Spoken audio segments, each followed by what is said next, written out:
welcome you to Thank Porch Talk. This is your host, Alan, and this is a Skype call out to New York. I have Miss Kate Mallen with me. Mhm. How you doing, Kate? I'm doing great. Thank you. Thank you for having me. I'm gonna take a sip of this water. Yeah. So we had a running joke that I was going to wear a costume joke and like formalities for us as we were talking about this taco costume that I couldn't come up with. I was But disappointed, yeah, but that's not really though because I didn't have a costume either. So yeah. Well, if we do this again, we'll come up with some costumes. Maybe one of us can be a banana, another one can be a gorilla.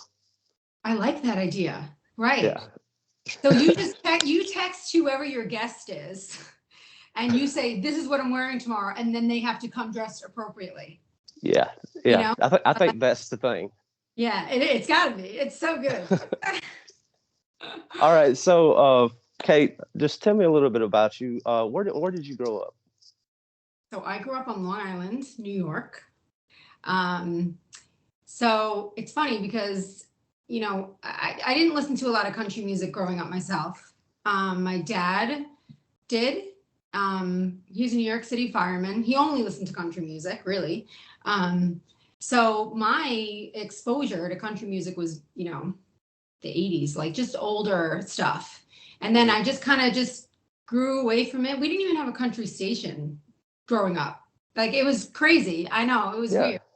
But I think Long Island does now.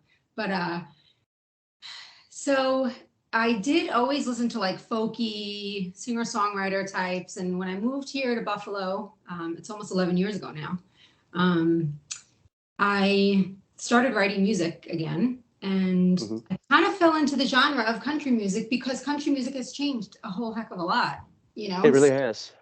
Yeah, since since I was born. So it's just very different now. So you just have a lot more leeway, I guess, or room to kind of fit in that genre. And I guess my experiences and my exposure to music growing up really did have a bigger influence on me than I ever thought that it did. Because my dad used to say to me, he used to be like, Katie, you write country music. I'm like, I do not. Like in my head, I was like, I do not. And he's like, I want to take you to Nashville, this, that, and the other thing. But in my mind, it wasn't. But I think at the end of the day, when you can break down a song and play it on acoustic guitar, genres to me, it doesn't matter. It's out the door. Sure. It's however anyone really receives it. But I do think that I'm a storyteller in my songwriting.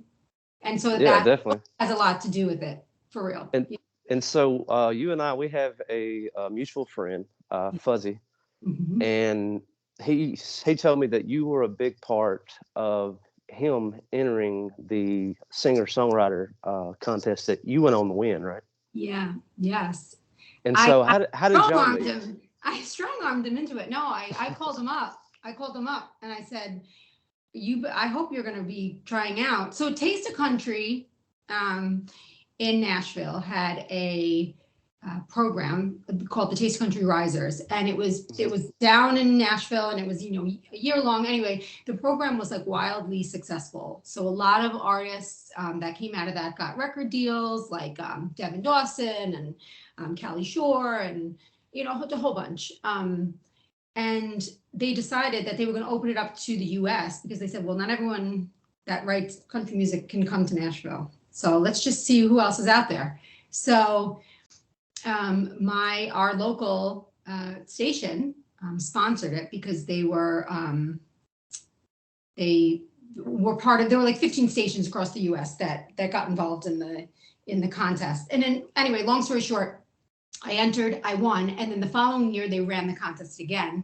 And Mhm. I called up Fuzzy and I said, you gotta go for it because Yeah. the prize was, opening up a really big show, but also just for me coming from New York City to Buffalo, um, making music was so different because there's not as much, um, original music. There's not a big original music scene here as there is in New York. Whereas Sure. New York, like that's all you do. Like you're not going to be playing cover songs. If you're playing in New York City, you're playing your own music or you're not playing really at hmm all. So that was a big change for me here. I could not get a show booked. I couldn't get people to book me at all. So I don't know. And I knew Fuzzy was an original songwriter and he's fantastic. So I was like, you just gotta go for it. You gotta do it. Hmm. So he did, and he won. Yeah, So that's awesome. And just how did y'all two meet? I'm trying to think from the music scene. I've met the most Okay. incredible people, the nicest people, and there's and listen, I'm not saying anything wrong. I don't want that what I said to come out wrong here. The music scene here, Buffalo's done more for me and my career as a musician than New York ever did, ever. So I have such gratitude, and I wouldn't want to be anywhere else.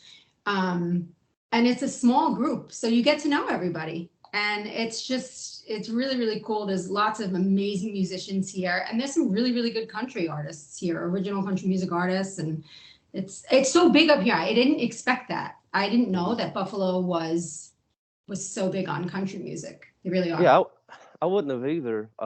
Fuzzy and I met through NPR Tiny Desk. We both entered the same year, and just on that social media forum, I just put the word out. I was like, "Hey, I have a podcast. If any of y'all would like to come on the show and share about you and your music," and I mean, Fuzzy's come on the show 3 times now, Oh wow. and I had Uncle Ben's Remedy. Is Yeah. that right?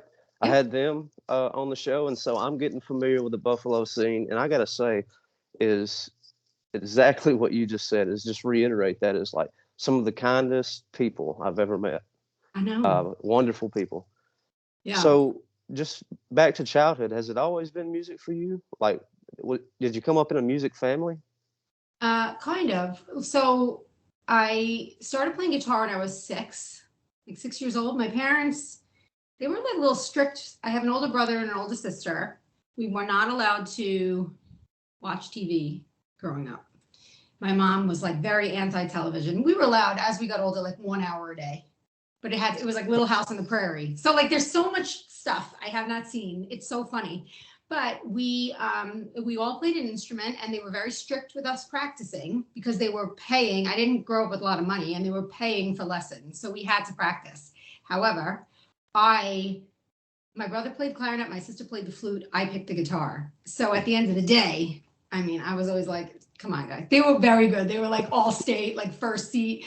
But for me, I've continued to do it throughout my life. And of course, when I was married, I had kids. I didn't do it as much. I would do like children's birthday parties and stuff like that. But a Hmm. guitar is a great instrument because you take it anywhere you go. Somebody's always got one hanging around. You just know how to That's right.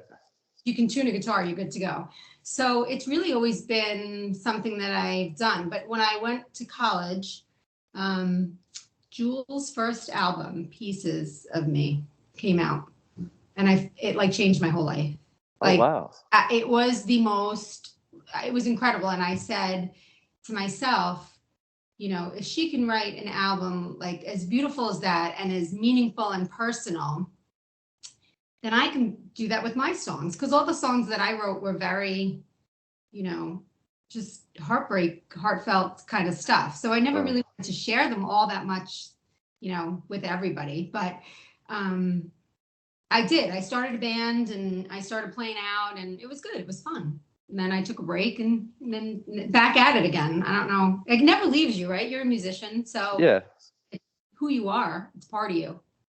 yeah, and that's true. And of like different iterations over the years, it's like I typically write sad, somber songs, and Yeah. so I mean it's not exactly like music scene. I'm at my buddy's bar right now at Munson Brothers in Columbus, Mississippi, and it's such a weird music scene because it ebbs and flows. Like there'll be times when man, people are just dying to have live music, Yeah. and then there are seasons to where, who cares?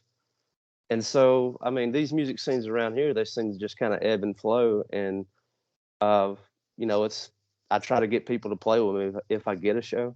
And I was Yeah. like, we'll just play my sad songs fast and make them feel happy. I know. Well, listen, I have had the same problem because I too write very, ballads. I love to write ballads. And so it's hard for me. I'm not going to be opening up a high energy show, full band and all that. So I can completely appreciate that. But there's one thing that I've learned, is I've been doing it long enough. You just have to stay true to who you are. I mean, if you're doing it to make a living, that's a different scenario entirely. Like you're going to be you're putting food on the table as a working musician. You know, you're going to have sets and you're going to be doing things and it's still going to be passionate. But when you're doing it, you know, because it's just something that, you know, calls to you and you're writing songs for yourself, whatever, whether they're passion projects or not. Authenticity shines through, and so does inauthenticity. And That's I right. think you really need, if you're not always going to be what they're looking for or what the crowd wants to hear or this, it just doesn't work that way. And I think that, you know, just staying true to yourself, you kind of have your moment of where things are going great and you're getting a lot of gigs and you're having fun with it. You feel successful. And then you can have moments like, my work sucks. Nobody wants to listen to my stuff. You know what I mean? So it is what it is. Yeah, it's one of the most memorable shows I played 2021. It was late summer down in Natchez, Mississippi. I had a singer-songwriter friend, Gabriel Bass. He invited me to come down and play their singer-songwriter night. Beautiful thing. So it's at this brewery, and they've got a pretty good stage for it. And you're sharing a stage with another songwriter. You share an hour, and you just trade songs. Awesome. That's awesome. And I went in with Linda Rappolo, and we were completely unfamiliar with each other. And like on the way down there, I was thinking about, I had about 10, 15 original songs that I was, okay, probably realistically, I'll play 6 songs if we're 30 minutes, right? Yeah. And I was like, which ones? And I was like, I want to do my most authentic songs. And 2 of the 6 I had never played live. Like they had never been out of the bedroom. And that was the best response that I'd ever had playing a show. Like even if I had a band with me, and I was like, hey, and it just goes back to that authenticity thing that you were talking about. Yeah, I'll say I've been in the same position when I've gone to, you know, I've played open mic nights here or little, you know, coffee houses where nobody's listening to me, maybe 2 people, and it's been the best feeling show, my best performances, because that's where I sit naturally, right? So when I'm, you know, every time I play a big show, if I'm doing just like a 20-minute acoustic opener, I don't think there's ever been a time where I haven't switched up the set that night in the middle of it.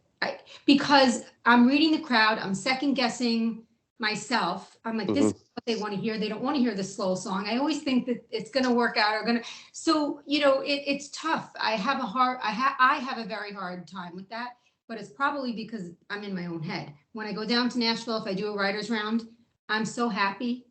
I'm so happy and I feel so comfortable because everyone's there doing the same thing. And I don't feel bad putting the crowd to sleep. I mean, I'll feel bad if they hate my songs and if I just suck, but you know, it's a different type of feeling that like you just described, you know, because that's what people were there to listen to. And that's what you were just 100% yourself in your song.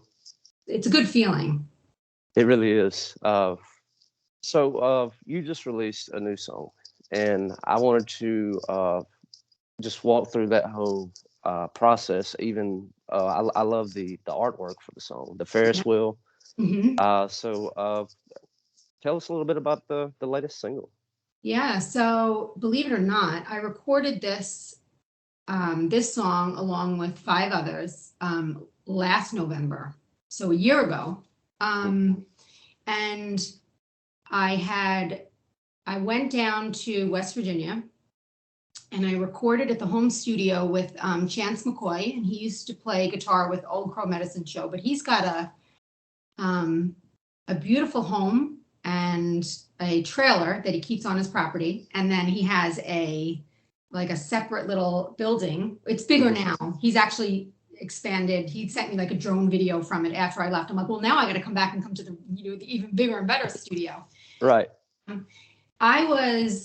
I'm telling you, it was one of those experiences. And again, I'm such a hippie because I could care less if 2 people listen to the song or nothing ever happens with it, which is probably why I sat on them for so long.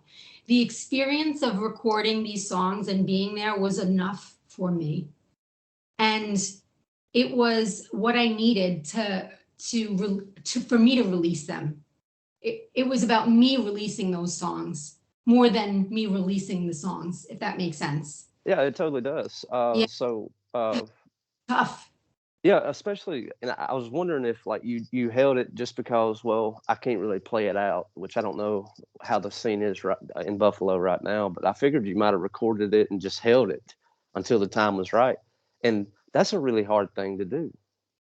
Yeah, that Uh, was not the case because normally, right? Like you would want the minute I write a song, and if I hmm like it, I want to do a little video and put it on my 15 seconds of it even. You want to share it. yeah, These songs were so hard for me to share. They're still hard because these songs I wrote for me, they're so personal that it's tough. You don't want to dredge up old feelings. I don't ever want to hurt anyone's feelings. But enough time and has gone by where it's okay for me to share them because for me now let maybe the songs will do for somebody else what they did for me, which was to help me through a time. And I only say that because I know other songs have done that for me. And that's what music can do. yeah, definitely.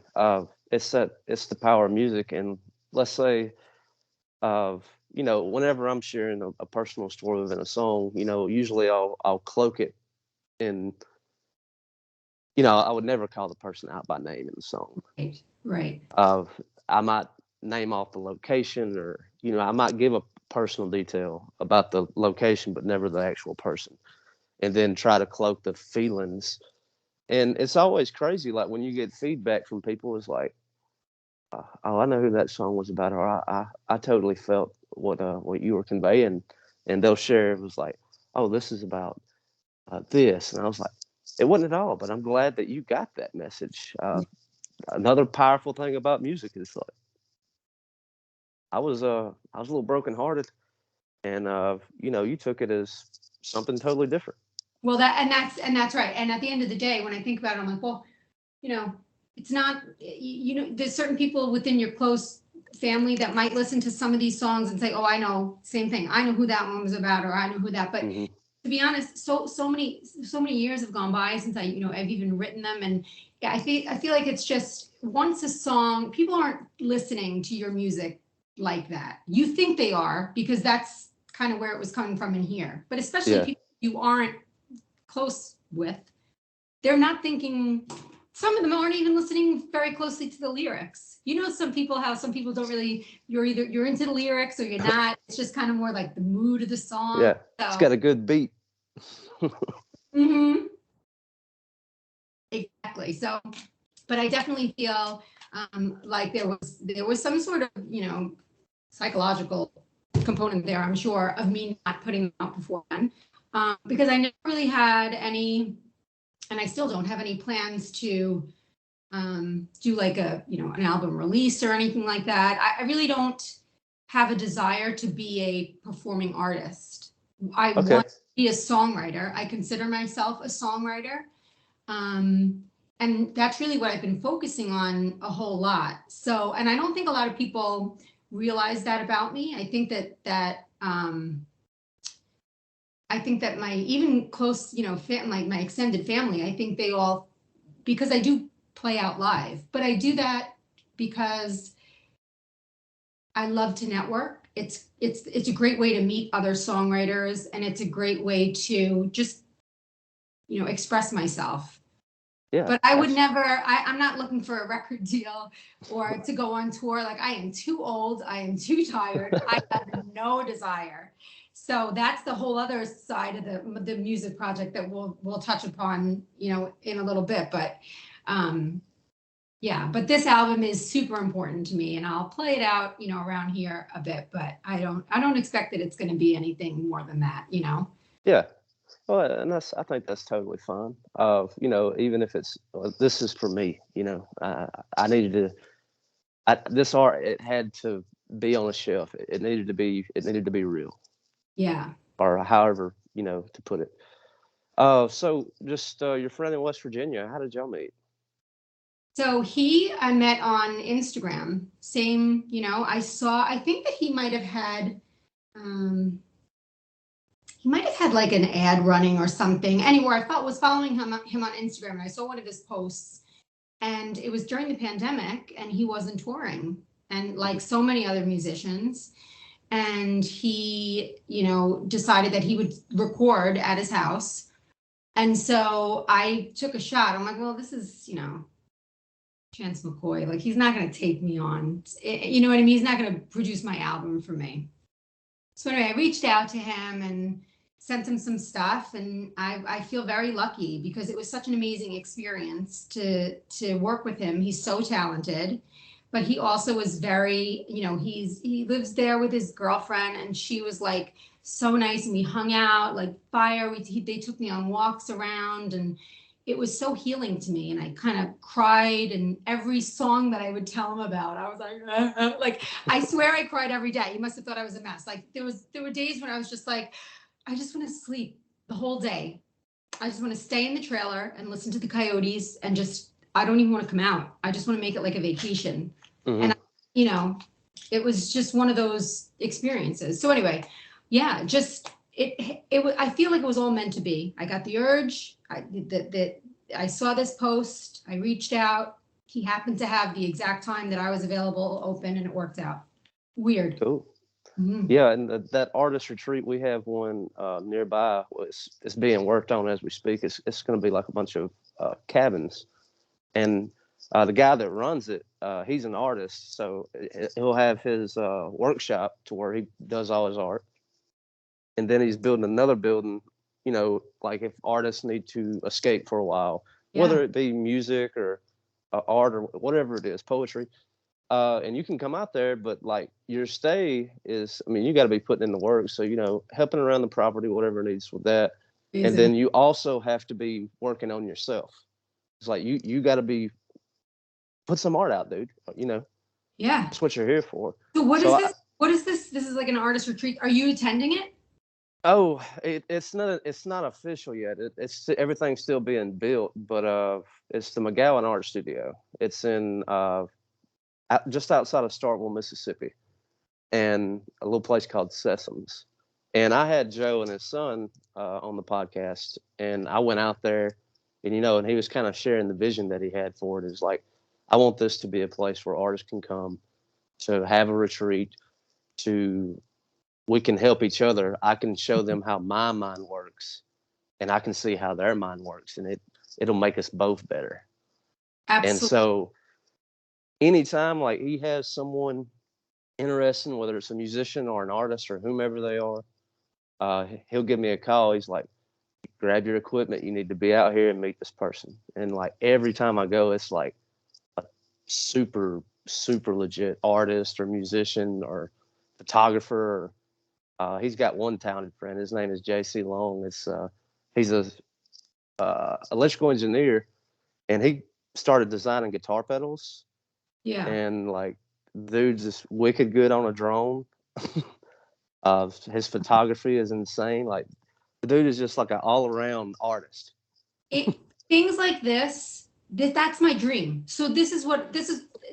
I have had a dream to do something like that, where even right now, like this energy exchange between you and I on this, I'm so enjoying myself talking to you about this sort of thing. Like, this is the best thing that's happened to me in a week. The best conversation. Awesome.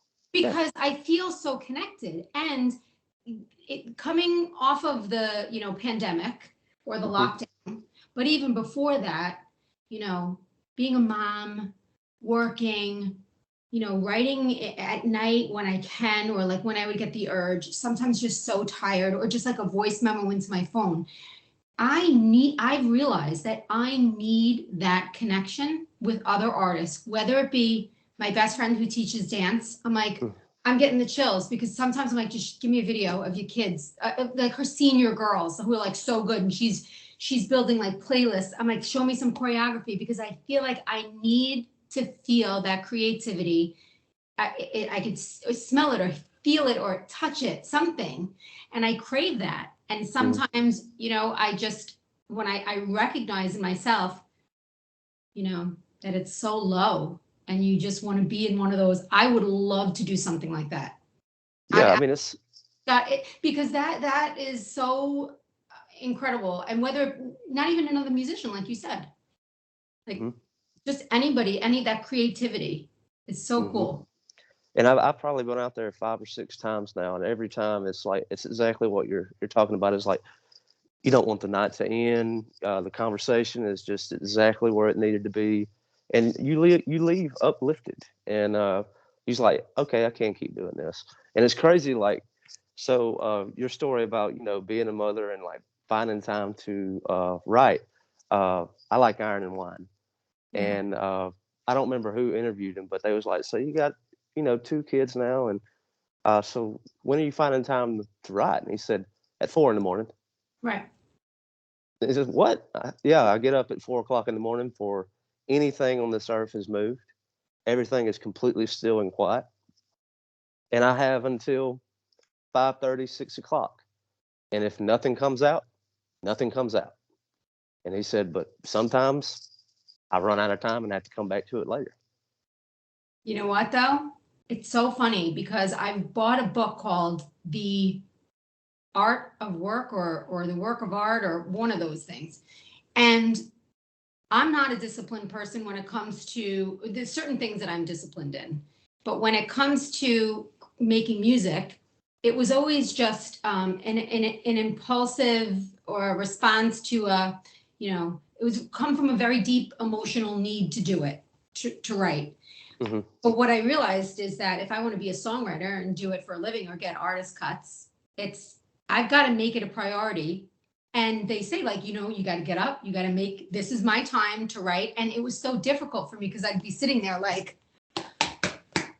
I don't know, I don't even feel like writing right now. Right.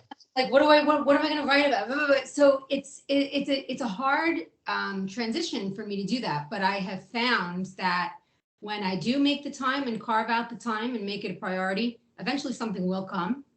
And it does feel good, but I still struggle with that. Oh, absolutely. And it's like, for me, is like discipline is very difficult. And I've noticed, like, if I do my writing right when I wake up, or if I wake up to do it before, whatever the day is going to bring affects me, is like, I'm more clear headed in the morning than I am after I get home from work and just get, just a little bit of quiet. Right. And I can tell a very different, like, it's like 2 different minds, because it definitely is. Yeah. Oh, for sure. Absolutely. And I think it's important to be able to have that balance where you are giving yourself experiences to have stuff to write about, whether it be listening to other people. I love people watching. I love meeting people. I love talking to people. It is one of my favorite things because I feel like there's great material there, and there's only so much life you yourself can live, right? So I think, being inspired that way versus making it a priority to say, all right, I'm going to sit down and I'm going to write a song. It's just, this is my songwriting time. I definitely think that's going to be one of my New Year's resolutions, to do that more going forward, because right now I really want to just focus on songwriting completely.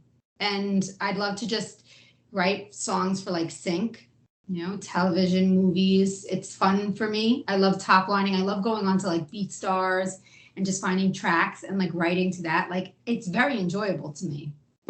So, and I love that I don't have to depend on being in, agony or like being distressed in order to create something. I didn't even think of songwriting that way. In my mind growing up, it's like, well, all my songs are about me. Very like, the whole world revolves around me. When you're 19, yeah. It's like everything revolves around me and my breakup. But it's very different now. So that's really what I've been starting to focus on, and will continue to focus on more. So kind of like really like swagger rock, but I also like just the acoustic, singer songwriter, just little shapes, things like that. So it'll be fun. I'm looking forward. Yeah.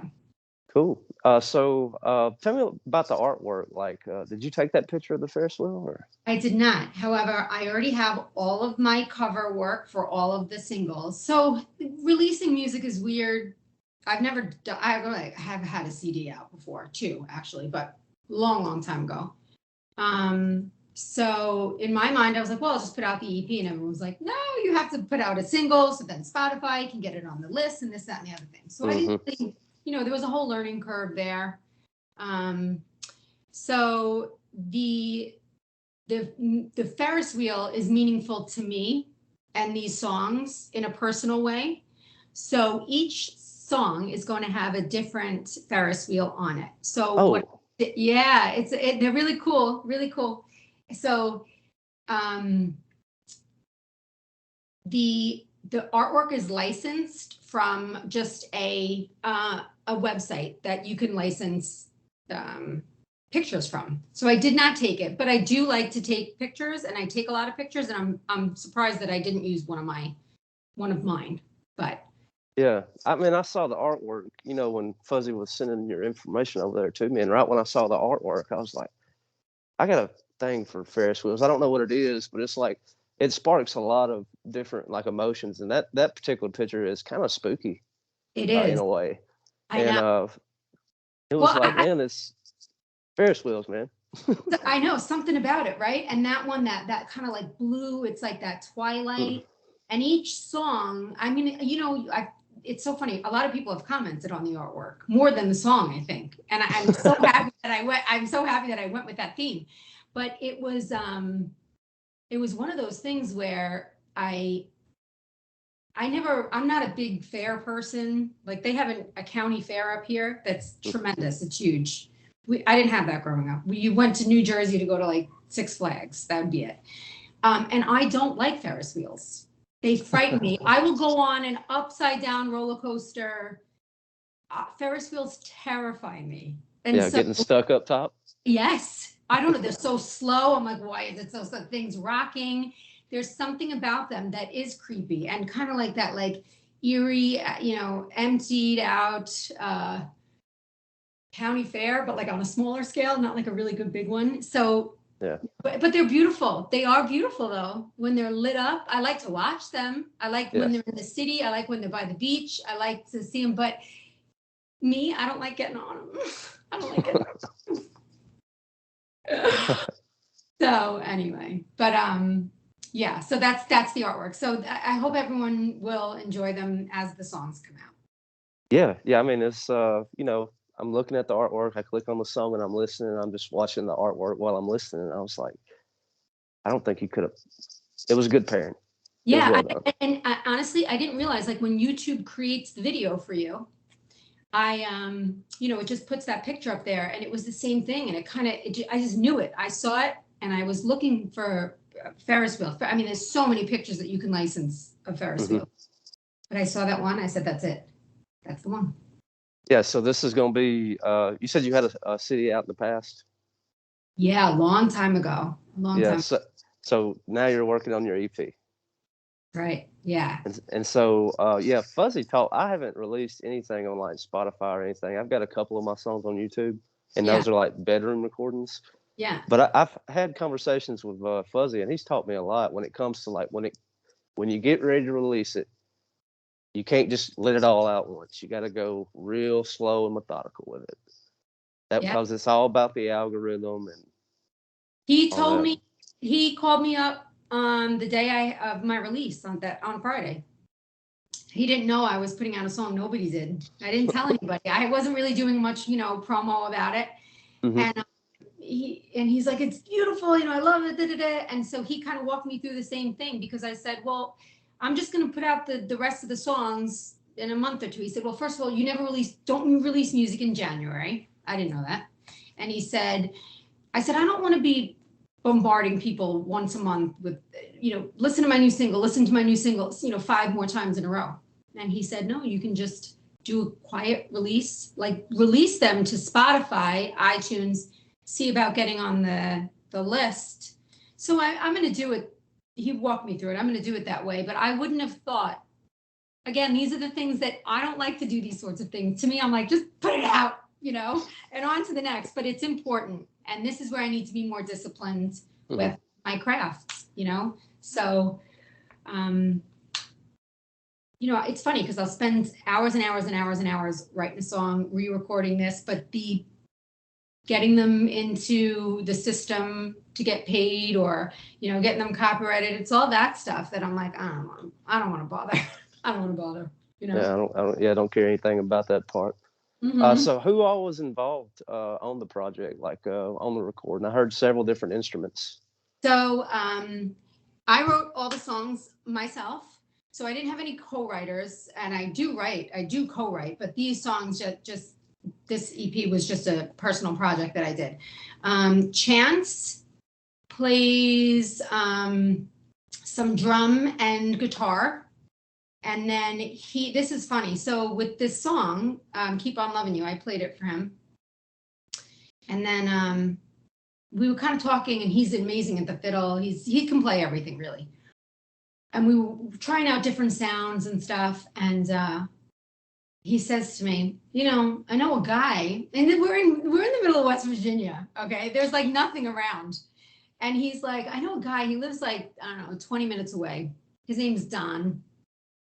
He plays the pedal steel. And I was like, that's what we need. That's what we need. So I'm like, call him up. I'm like, call him up. So he's like, yeah, I mean, anyway, it was after the fact. It was after I left because I was there for 6 days and we recorded like one song a day. Mm-hmm. And then I had to get like tested in West Virginia before I crossed back over the border. It was in the middle of the pandemic. Right. So he called me and he said, yeah, he'd love to do it. And in fact, I think I didn't pay the guy a lot of money at all. I think it was like $100. And this is the most beautiful recording I have ever heard. Chance sent it to me. I nearly died. I said, before that, I never thought that this song would be the first song I released. And I said, this is going to be the song. And I made Chance I didn't make him, I asked him to. I said, take out my vocal at the end of the song. Because that's how it ended. The song originally ended with me, keep on loving you. I said, take my voice out. This song needs to end with Don's pedal steel. It's the most beautiful thing I've ever heard. It was killer. And like, I'm a huge fan of pedal steel. Me too. And so anytime I hear that on the track, I was like, oh yeah, give me some more. We got he plays with Early James and the Latest, which they're all in the Birmingham scene. Birmingham, Alabama. And amazing music scene. Like, if you're a musician in that scene, you're probably in 4 or 5 bands. And none of those bands sound the same. Really? And so the pedal steel guy is Ford Boswell. And he came here to Columbus with Early, and it was just those two. And he played pedal steel, mandolin, and a little guitar that night. Oh my gosh. And I've seen Early James, I think, twice. And just those two, not even the full band. Yeah. I was like, that was my favorite show that I've seen of y'all's. It was just the intimacy of it, and like, man, pedal steel it's just unreal when you got somebody that knows what they're doing. I know. I mean, and I said we could have produced songs big, we could have made them very big, but that's the whole intimacy aspect that you and I were talking about earlier when you were saying about that back and forth, writers round that you did. Mm-hmm. And then just now, talking about Early James and his set, like that's the EP. 2 of the songs are just me and guitar. Because that's all it didn't need anymore. At the end of the day, we pulled out some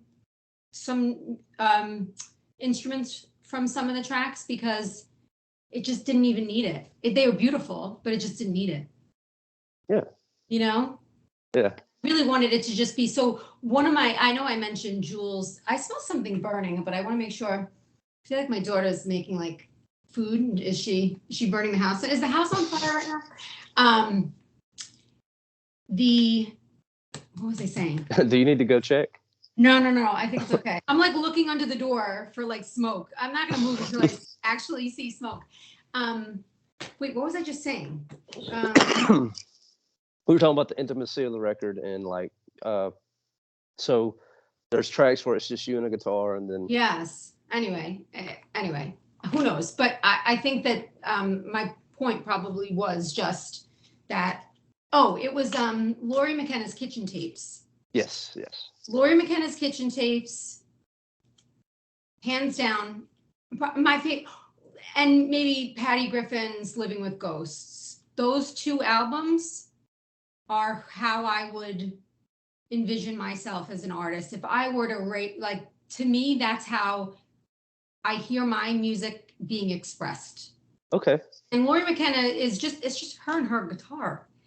And the songs are so incredibly moving and powerful, but it's all that it is. And maybe I make up more of it in my head. I don't know, but that's really was my biggest influence as an artist. Those two women, those two albums in particular. Nice. Yeah. Yeah, good plug, and it's the first time I've ever heard those as influences. Yeah. So great plug. And so, folks, if you're unfamiliar with that, go check it out. Yeah, for sure. So after you get the EP out, and you've shared a little bit about your process of writing, like what is 2022 going to look like for you? You said you're not really interested in an album release party or a show. Probably not. I mean, I'll do. I'll definitely continue writing for me, just because I do enjoy it. But I think what I'd like to do is travel in and out to Nashville as often as I can, at least every couple months. It's important, I think, not living in a music city, to keep those connections, especially with songwriters. You know, I like to be down there, but I also I enjoy performing down there at the writers' rounds. It's a great way to meet people and kind of get a feel for what's going on in the music scene. Right now, I belong to a couple of different songwriter groups, but right now all the publishers I know, or a lot of them, are asking for like 90s country music, that retro sound. So it all, like what we talked about before, it all goes in cycles, right? So I have I have a bit of a hard time writing for male country artists. I don't know what it is. I just don't really feel like I have a strong grasp, or I just don't feel like I write good songs for dudes. I don't know. I just don't. So I definitely want to focus on trying to get better at that. Maybe take some classes, or just write with other artists who I know are good at that, and kind of learn from them, and bring my strengths to the table and kind of rely on other people and learn along the way. And then writing for sync. Like I really want to do a little more, just kind of like rock stuff, or just basic acoustic kind of, I want to write for like Yellowstone. Like I want to get a cut. I want a song on Yellowstone. Like how amazing would that be? That'd be cool. I love that soundtrack is incredible. Every season. They've done a great job. I don't watch TV, but a lot of my songwriters and fans of that Texas dirt, I guess is what it's called. Yeah. Is man, some of the best songwriters in that genre are on that show. Like they are plugging great music that is not on your radio. I know. I have so many songs on my playlist now from that show that are just, I never heard of it from 2016. I'm like, how'd that sneak by me? This sneak by me, for this many years? Like, what the heck? But it's, so I think that'll be my focus. I think that I'll continue to play out around here. I feel very lucky with the Taste of Country contest. The relationship that I've built with WYRK, which is the country music station here, and also, some of the promoters for the national acts that come through. They're always looking for, acoustic openers, and they want to book original artists. So I've been very lucky in that regard. So hopefully I'll still get to play out and about and get down to Nashville when I can, and then just, write. I'd love to get an artist cut. Come on, that'd be ideal. We'll see. We shall see. Yeah. So we're running out of time. I got three more questions. Yeah, yeah. And we'll walk it out of the door. Is number one is social media plugs. Is where do people go to find your music or to stay up to date with you? Yeah, Instagram I'm on most often. So it's Kate Mallen Music, and it's Mallen. And then I am on Facebook as well. And again, it's Kate Mallen Music. I'm not on Twitter, but YouTube a little bit. I have to do better at getting on YouTube, but Instagram is really the best way to find me. Okay. And your latest single is available literally everywhere. Literally everywhere. Yeah. Yeah. Anywhere you can like listen to music, it's there. So check it out. Yeah. And it will be played at the end of this show, if that's good with you, if you'll email it over to me. Yeah, for sure. Thank you. Yeah. Oh, number two is, what was your favorite part of the interview? Ooh, I think when you were telling me about that retreat, because it really just reminded me that I need to do that. I need to continue to stay connected, especially being home as often as I am. That's what's missing a lot of times, and that's what it's about for me, and I want to do that. So I think hearing you talk about that and having that connection with you made me feel better. Made me feel I felt it. Yeah, I believe in that the retreat idea. It's a sense of just recharging your batteries, in a sense. Even if you're leaving your normal environment, which I believe is a good thing, just not only for your craft but also your mental health, and to be able to be with someone else who is into the same thing, who is doing the same thing that you are. Yeah. And I think we all need that. Like, I got little singer songwriter groups that I'm in. Like, uh, we'll send a word, like a weird word that you would never put in a song, I love it. or a phrase, and by the end of the week, you better have the song. Yeah. Like, how did you use that line? How did you use that word? And so, Excellent. and it's just a way to just push each other in the right direction. Love it. Love All it. right, and number three is and we've talked about it. Just to walk it out of the door is, uh, if anyone wanted to see you live, it's mainly the Buffalo area or possibly Nashville, right? Right. When I do go down to Nashville, possibly at, one of the writers rounds, I played at, was it Alley Taps last time? And, but yeah, and I post all my shows though on Instagram, and I'm going to be better about doing more YouTube videos and stuff like that. So yeah. Okay, it was a pleasure to meet you and to I have a question have this. for you. I do have a question Yeah. for you to walk it out. Would you ever consider co-writing with me over Skype or Zoom? Absolutely. I was gonna text you about that after we got through here. Yeah, absolutely. All right. Yeah, I might could help you get into the male mind for the Yes. writing that you need to do. Love it. It was a pleasure Cool. meeting you. Thank you so much for having me on. It was great. Yeah, no problem. You take care, Kate. All right. Bye-bye.